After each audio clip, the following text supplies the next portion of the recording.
bino bonso balandi ya magazine Totombola Ekolo bipai biso bozwami bonne année na bino pe matondi lisusu na bino ba bosutenaki biso na année o euti koleka physiquement, moralement, financièrement. Pe na ba conseil ba remarque pe ba suggestion matondi lisusu masolo ya mokolo ya lelo memi biso bongo na OVD epai wapi mwana mboka Victor Tumba Tshikela asalaki bongo point de presse liboso ya ba au cadre ya OVD liboso lisusu pe ya DGA ya OVD pe devant ba pandisango masolo yango e betamaki na matali bongo gestion ya OVD na ba différents projets o ezaki bongo initié na mokonzi ya mboka Félix Antoine Tshisekedi tomoni bongo entre autres projets Chile Gelou Kinshasa Zéro Trou tomoni pe lisusu projet Konluka pe programme d'entretien routier ba tozanga ipete kotuna mituna na mwana mboka Victor Tumba Tshikela na matali contrat ya grec 7 ce qui est résilié pour na détournement toté to lobela ki pe lisusu makambo etali misalo ezali ko sale mabongo na avenue Flambeau lenteur wana eza dû na nini to zangisa ki pe lisusu te ko tuna mituna na matali avenue Kasai o baby penza on dirait eza abandonné na tina na yango mwana mboka Victor Tumba Tshikela répondaki na mituna na biso tolanda.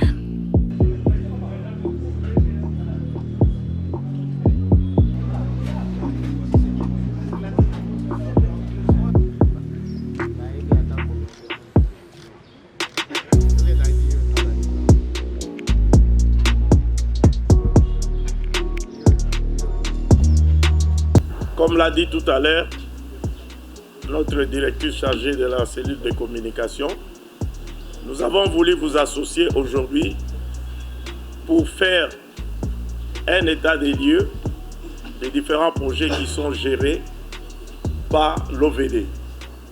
Vous savez, nous venons de terminer l'année 2022. Nous avons voulu, au début de cette année 2023, faire le point des différents projets que nous sommes en train de gérer. Comme vous le savez, dans la vision du chef de l'État, le peuple d'abord, qui est traduite par la politique gouvernementale, il y a un axe important à ce qui concerne les infrastructures.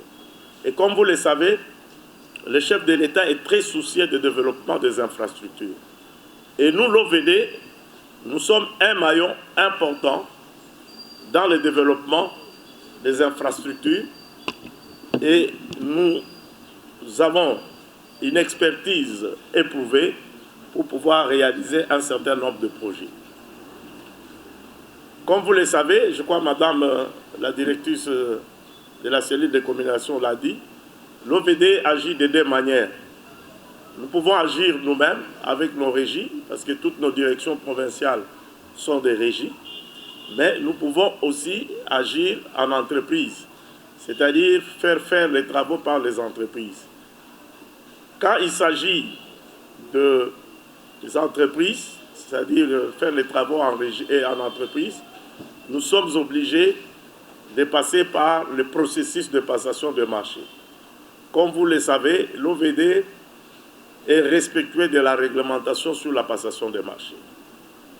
Tous les marchés que nous gérons, c'est des marchés qui sont passés au niveau de la direction des contrôles et marchés et où nous avions eu des avis de non-objection avant de pouvoir signer les contrats.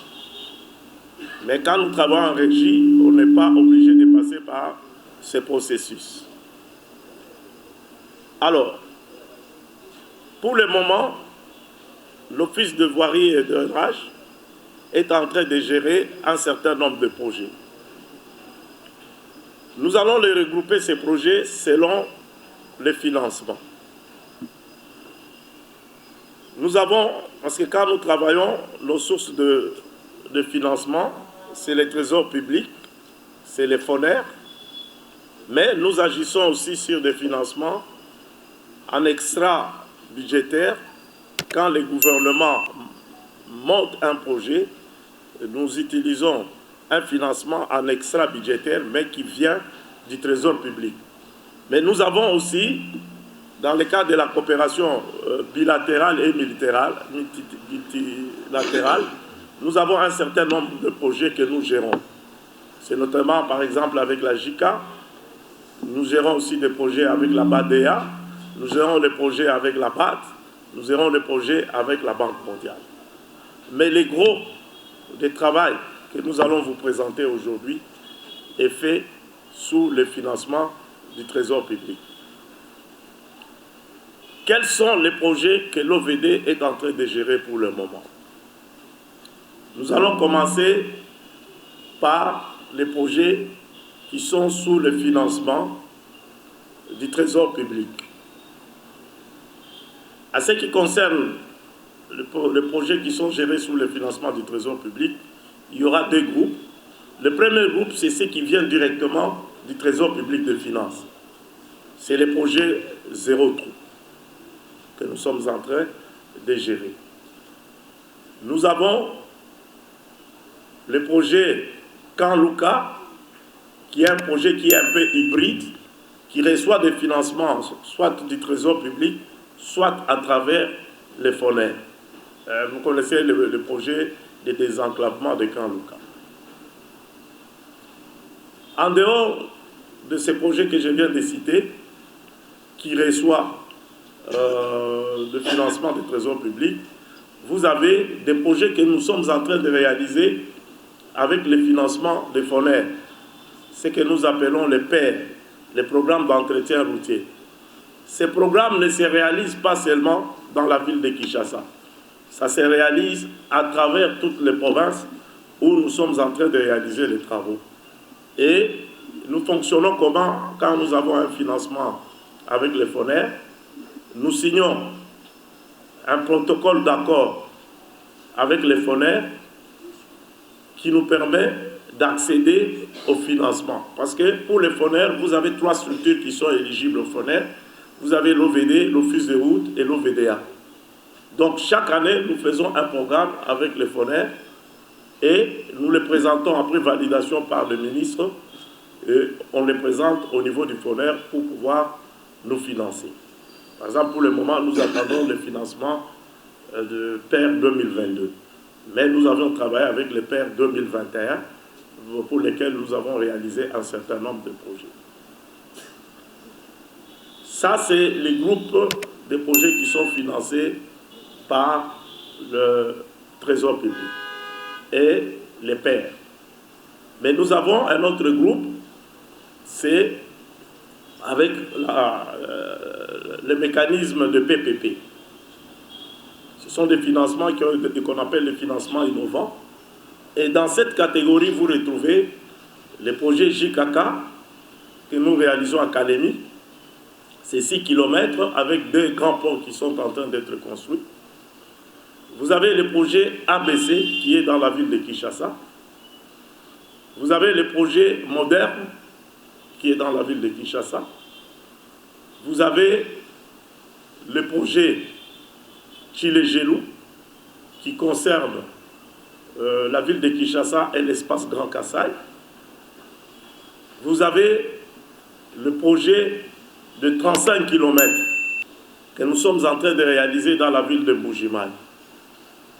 Nous avons le projet Kulumba que nous avons lancé tout dernièrement le 29 décembre qui va permettre de relier Kulumba au poids lourd.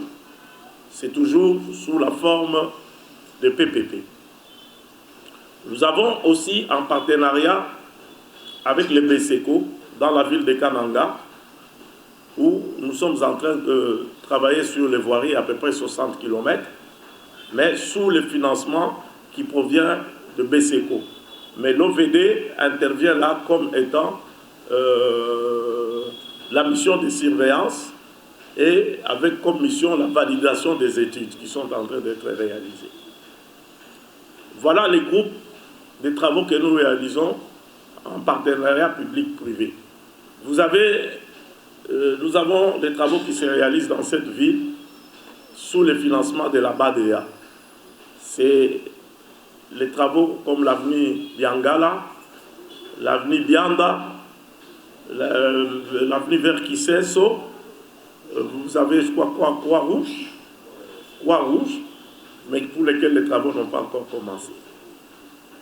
Ça, ce sont des travaux que nous réalisons avec la BADEA. Nous avons des travaux que nous réalisons, que nous avons réalisés, si je peux m'exprimer ainsi, avec la Banque mondiale. Dans le cadre du programme de développement urbain, il y a eu des travaux de voirie qui se sont exécutés à Bukavu, à l'Équateur, à Kikwit, dans le cadre de ces programmes. Et nous avons la Banque mondiale, avec laquelle nous travaillons aussi. La Banque mondiale nous a financé sur un certain nombre de travaux d'élite interrisible dans la ville de Kananga. Et nous avons la JICA. Si nous citons la JICA, c'est parce qu'avec la JICA, on a un partenariat. C'est grâce à la JICA que nous avons pu avoir du matériel que vous voyez dans la ville de Kinshasa. Zéro trou pour le moment. La première phase de zéro trou comportait 2 lots. Parce que pour zéro trou, je vais m'expliquer, c'est des travaux qui se font en réhabilitation partielle. Ce n'est pas des travaux qui se font en linéaire. Et qu'est-ce qui avait motivé pour qu'on puisse mettre en place ces programmes? C'est parmi les causes des embouteillages qu'on avait observés dans la ville de Kinshasa. Il y avait des trous qu'on avait observés sur nos différents acteurs. Et c'est ainsi que ce programme a été monté. Ce programme avait l'objectif de traiter 85 km dans les sections qui sont dégradées plutôt. Et avait 2 lots. Le premier lot faisait 24 acteurs sur lesquels nous avons travaillé. Et le deuxième lot, qu'on est en train de travailler maintenant, fait 24 acteurs. Les travaux, l'ensemble des projets du programme de zéro trou, c'était 31 millions de dollars. Sur les 31 millions de dollars, le gouvernement a décaissé pour le premier lot 15 millions de dollars. Et les travaux ont été exécutés à 98%. Nous restons pour le premier lot, c'est l'avenue Université, où nous restons avec une section que nous n'avons pas encore terminée, par le fait qu'on a dû ajouter des travaux supplémentaires qui n'étaient pas prévus au départ.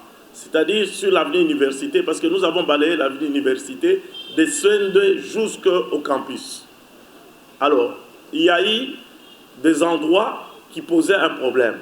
Et son Excellence, Monsieur le ministre d'État, lors d'une visite, avait décidé à ce qu'au lieu de faire l'asphalte, que nous puissions faire le béton. C'est ce que nous avons fait. Ceux qui passent sur cette avenue, ils verront qu'à la sortie de Kianza, quand on avance, on a bétonné alors que c'était asphalté. Ce qui nous reste pour l'université, c'est seulement au niveau des Capella parce que nous n'avons plus de ressources pour pouvoir finaliser cette partie qui doit être posée en deux. Mais d'ici là, dès que les ressources seront là, nous allons terminer. Mais dans l'ensemble du lot 1, les travaux sont terminés. Et le clou de ça, ce qu'il y avait vu dans les images, c'est quand le Premier ministre est venu inaugurer les dallos à Matete Lemba. C'est ce qui clôturait pratiquement le premier lot.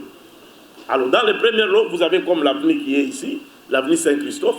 Ceux qui passaient par ici, vous voyez cette avenue avec beaucoup de trous. Aujourd'hui, on roule sans problème. Vous avez la première entrée d'Njili, sur laquelle l'OVD a travaillé sur 3 km. On n'entrait même pas en Njili. Ça fait partie.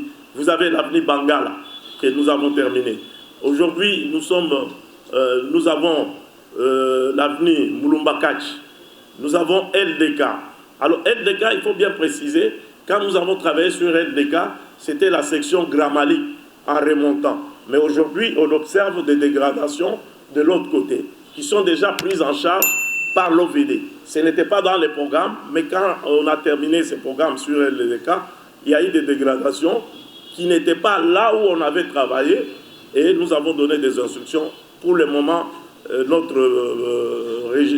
direction provinciale est en train de travailler sur LDK. Nous avons travaillé tous les parcours. Donc, quand vous prenez Kassavubu, vous prenez jusqu'à Bandal. Nous avons pris Mondjiba aussi, que nous avons fait. Nous avons aussi travaillé sur Kassavubu. Ceux qui connaissent sur Kassavubu à partir de Rwangading se rappellent qu'on ne pouvait pas passer à cet endroit. C'était plein d'eau. Et il y a même une vidéo qui avait circulé, qui montrait les ministres d'État sur une moto pour inspecter cet endroit. Aujourd'hui, je crois, là où il y avait les tours sur l'avenue Kassavubu, il n'y en a pas. Tout ça fait partie des travaux de premier lot de zéro trou. Aujourd'hui, nous sommes dans la deuxième phase qui fait 16 millions de dollars, sur lesquels le gouvernement a déjà payé 12 millions. Et nous, l'OVD, nous avions décaissé 8 millions. Nous avons gardé 4 millions qui est dans notre compte. On voulait voir les niveaux d'exécution et après, on pourra payer les entreprises. Donc, pour le premier lot, il va rester 4 millions. Si on nous les paye, nous allons complètement terminer le projet de deuxième lot. Ceux qui vont à Kinkole, ils vont les travaux qui sont en train d'être faits. C'est dans le cadre des zéro trou, mais dans le lot 2 qui sont en train. Ceux qui passent sur l'avenue Tangwa vers GB, ils vont voir qu'on est en train de travailler là-dessus. Ce sont des travaux. Ceux qui passent sur Ikelemba ou bien l'avenue des Sports, ils vont voir que les travaux sont en train de faire. Ce sont des travaux qui rentrent dans le cadre de zéro trou. L'avenue Bassoko, vous avez l'avenue Victoire, chaussée de Kimwenza. Je crois que les gens avaient vu à l'époque des vidéos qui circulaient sur chaussée de Kimwenza. Je crois aujourd'hui les gens roulent sur chaussée de Kimwenza jusqu'à Ezo sans problème. Ça, ce sont des projets de zéro trou. Pour vous dire que les zéro trou, il est effectif. Mais là où les gens peut-être font une erreur, c'est de croire qu'avec le programme de zéro trou, on allait terminer tous les trous sur la ville de Kinshasa. Non. Dans la ville de Kinshasa, nous gérons 3600 km. Les zéro trous ne concernent que les routes revêties. Les routes revêties, c'est 697 km. Quand vous les comparez à 3600, ça vous fait à peu près 12%. Mais nous avons travaillé dans le cadre de zéro trou sur 85 km. Je vais parler de Kanluka. C'est un peu hybride, comme je vous ai dit. Il y a des financements qui proviennent de FONER, mais il y a des financements aussi qui proviennent aussi de trésor public. Comme vous savez, le programme de désenclavement de Kanluka, c'est un programme qui a été initié par le chef de l'État. Parce que le chef de l'État, comme je vous ai dit, est soucieux du développement des infrastructures. Ceux qui savent que quand vous allez à l'époque au Kanluka, quand vous y entrez, vous ne pourrez sortir que par la seule route. Donc quand vous entrez, vous ressortirez toujours par la même route. C'est comme ça, l'objectif était de pouvoir désenclaver le Kanluka et permettre à ce que nous puissions faire la liaison entre le Kanluka et l'avenue Libération. Mais pour le faire, nous avons commencé un peu plus loin. Ceux qui connaissent Kitambo connaissent l'avenue Boboliko. Nous avons commencé à ce niveau-là. C'est l'avenue Ngaliema. Donc l'avenue Ngaliema vient, il passe en dessous du pont Lunda Bouloulou, il passe par Chrétien qui est déjà travaillé, il ressort sur l'avenue Cimetière qui est en train d'être travaillé, qui a été bétonné partiellement et asphalté partiellement. Il reste à arriver au pont Kanluka. Et à partir de là, vous avez l'avenue Maenga, l'avenue Louis. On ne va pas travailler sur le pont, le deuxième pont, parce qu'il y a 3 ponts qui doivent être traités. Maintenant, on se concentre sur le pont Lubudi. Aujourd'hui, le pont Lubudi est complètement terminé. Parce qu'on a bétonné les tabliers, on attendait les appareils d'appui. Tout a été bétonné. Maintenant, nous sommes en train de faire... Il y avait le problème de démolition qui devait être fait pour pouvoir élargir la route. Les gens ont été payés. Je crois, aujourd'hui, on est en train de travailler. On est même prêt d'arriver avec les assignements sur l'avenue Libération. Donc, le projet Kanluka, aujourd'hui, en termes de réalisation, vous avez l'avenue Ngaliema qui est déjà asphaltée, vous avez l'avenue Kwamutu qui est asphaltée, une partie de Kwamutu, l'avenue Vivi qui est déjà asphaltée, vous avez l'avenue Bercé et Cimetière qui est bétonnée et asphaltée, presque terminée.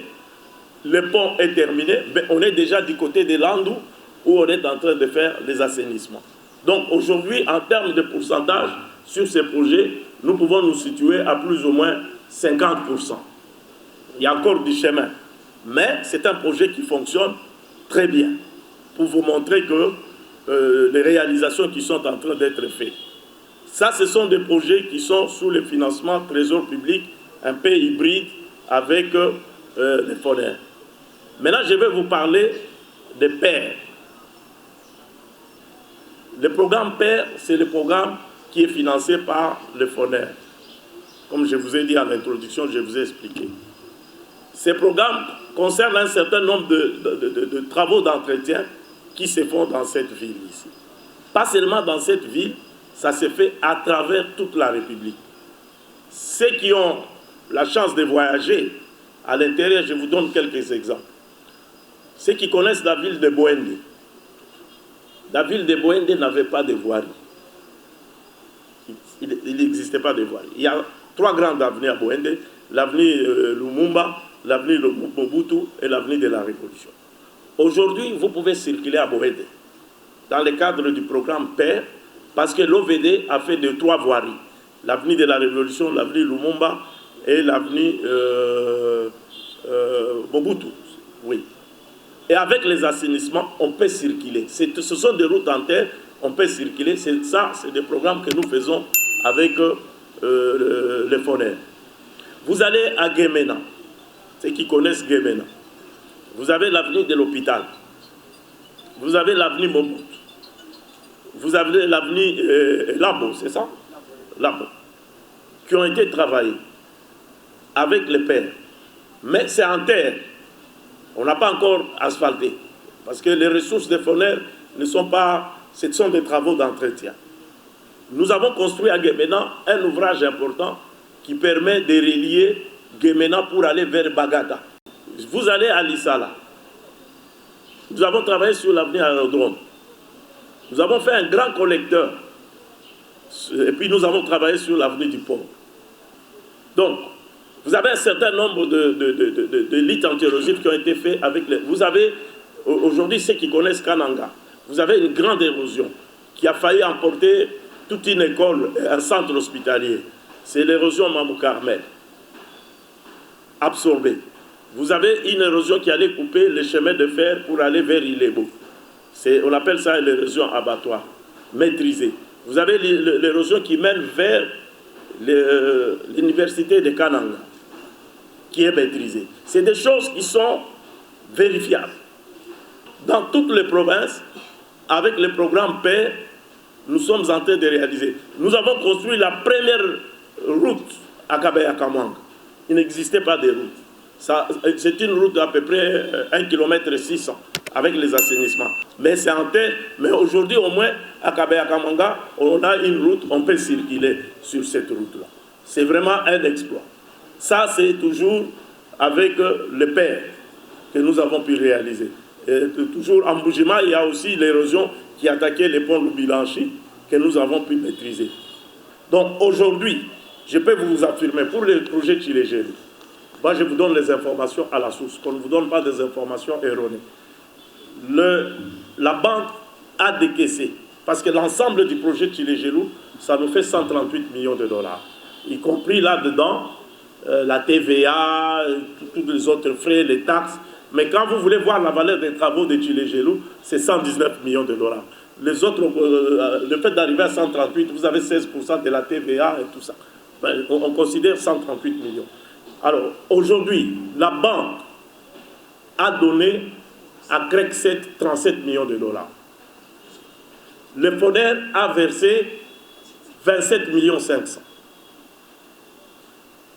Donc, vous voyez, quand vous comparez l'écart de la banque et le FONER, vous avez à peu près 10 millions de dollars qui sont en préfinancement. Mais la production est faible, c'est ce que je disais.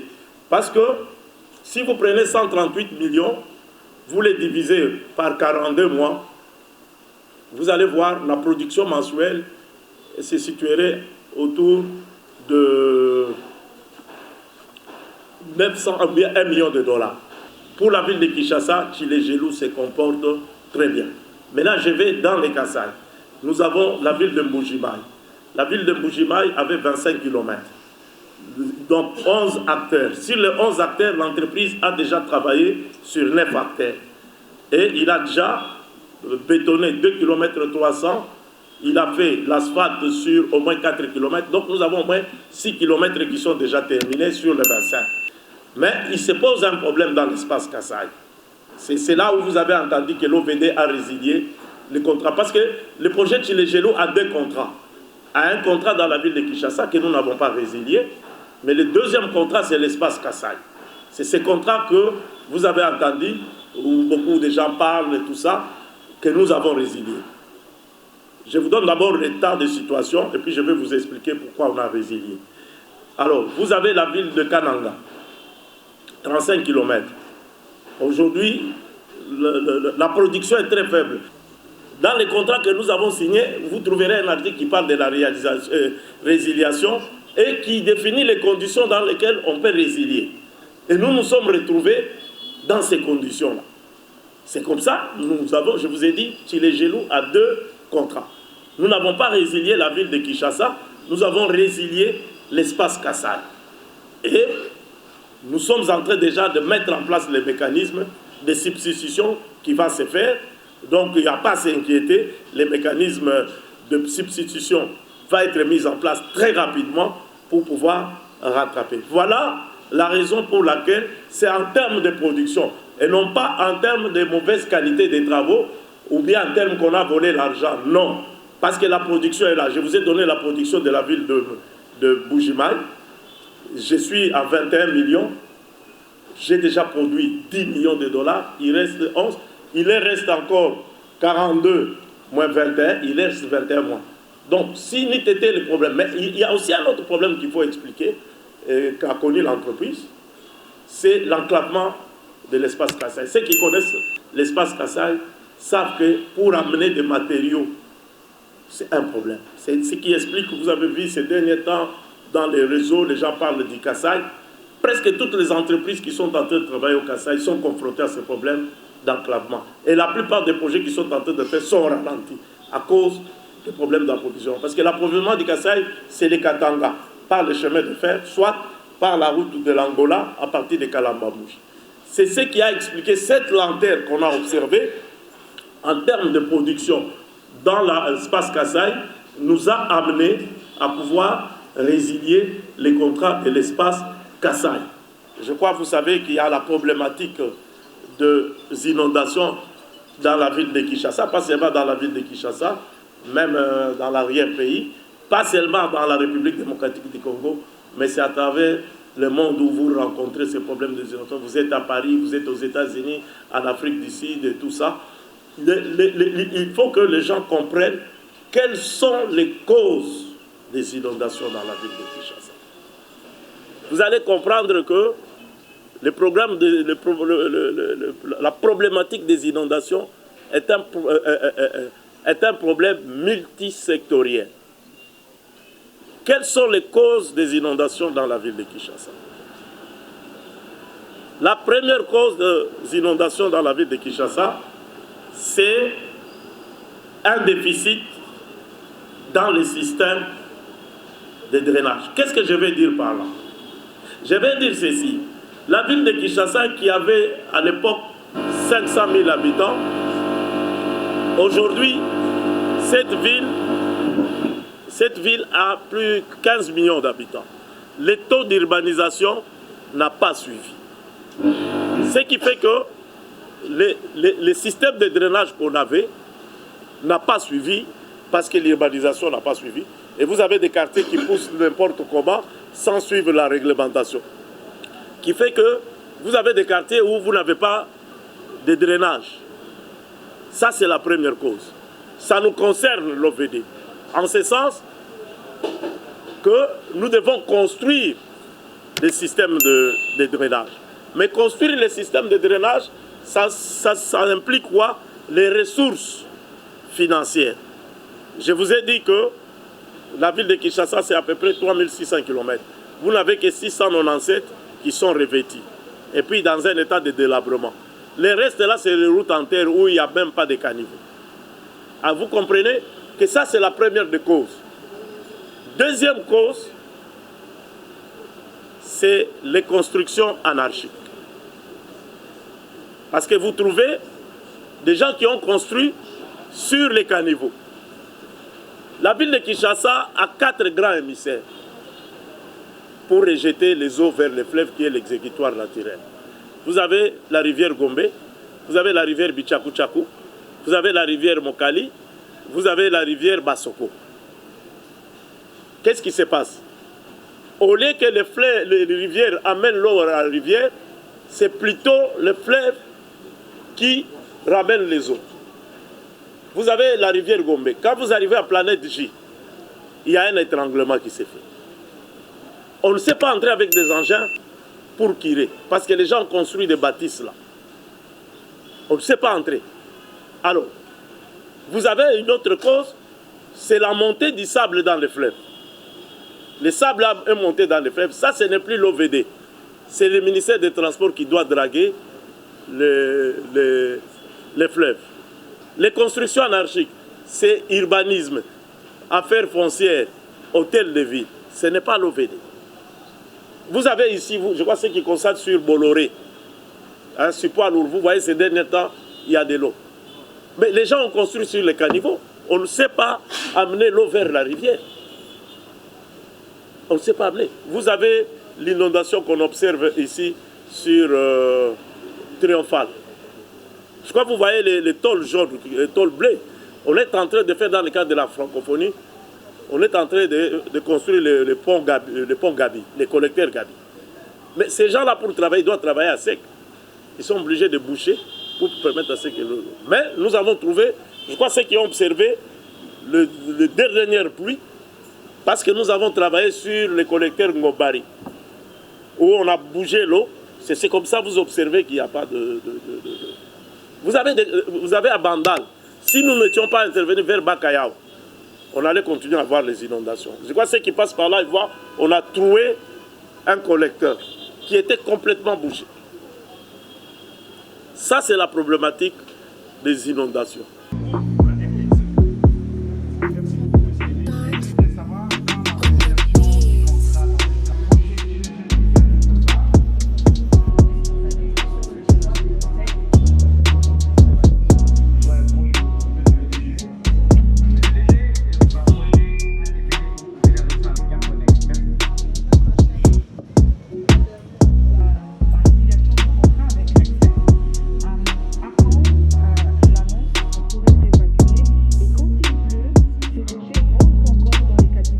OVD, Binope Bozan à l'antenne.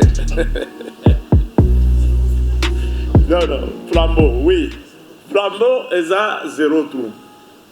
Au moment où maman, à partir de l'hôtel Phoenix, tu as rencontré les partenaires, les entreprises, c'est trafic. Phoenix, tu as rencontré un problème belé. Problème, il y a régie des eaux, problème, il y a SNER. L'entreprise, à ça là qui coûte tout, à ça les plateformes, parce que si on a qui m'abé, à ça les autres bengé dans le poteau intervention en profondeur, à ti ba moellon, à ti, hein, mais tu as mon la régie des eaux, les qui wana et pété, et ça dit que ba misala wana, il fallait qu'on zongue l'angle, des retards wana, mais la cadissi, les lots, problème la régie des eaux nationales, donc d'autres sont bandés qu'on bétonne, mais ça pour ça dit, liboso, et si quand il y a un pont wana. Hein, pour Bralima, on comprend, je crois, bétonner Péwana. Mais c'était dit à poser la question de savoir est-ce que Elengesa est dans le. Oui, Elengesa, c'est nous les gestionnaires des réseaux à travers toute la République. C'est nous. C'est nous les patrons de tous les réseaux. Bon, il se fait qu'il y a des travaux qui sont initiés au niveau de l'hôtel de ville où l'OVD n'est pas impliqué. C'est notamment Elengesa, Kikwi, Mombele, Bongolo, nous n'avons pas été impliqués. Wangata, nous n'avons pas été impliqués. À Birmanie aussi. On n'a pas été approchés pour qu'on soit là-dedans. Ce n'est pas notre faute, mais c'est notre réseau.